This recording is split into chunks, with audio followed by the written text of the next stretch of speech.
આઈએ તો બગાસા ખાતા ખાતા મહાદેવની પૂજા કરવી પડી અને લઈ આવ્યો ઘર માટે રેતી સિમેન્ટ. તો ગુડ મોર્નિંગ ફ્રેન્ડ્સ, કેમ છો બધા? હું છું આપણા વાર્તા મુકવાણ અને આપનું સ્વાગત છે મારા ન્યુ મિની બ્લોગમાં. તો ફ્રેન્ડ્સ, આજે સવારે વહેલો ઉઠીને પહેલા તો આપણે પી લીધું ગરમ પાણી ને ગરમ પાણી પીધા બાદ કરવા લાગ્યો એક્સરસાઇઝ. કરી નાખ્યા પુશઅપ, એટલે કે ધરતીને ધકેલી દીધી અંદર.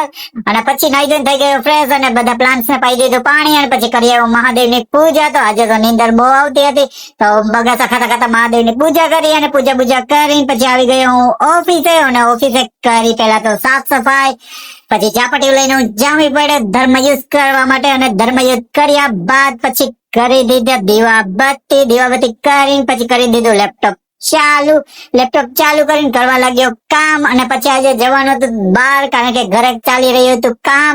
તો જવાનું હતું રેતી ને સિમેન્ટ લેવા માટે, તો વયો ગયો હું રેતી ને સિમેન્ટ લેવા માટે. તો રેતી ને સિમેન્ટ લઈ આવીને પછી રાત્રે આજે વયો ગયો હતો હું ભવનાથ.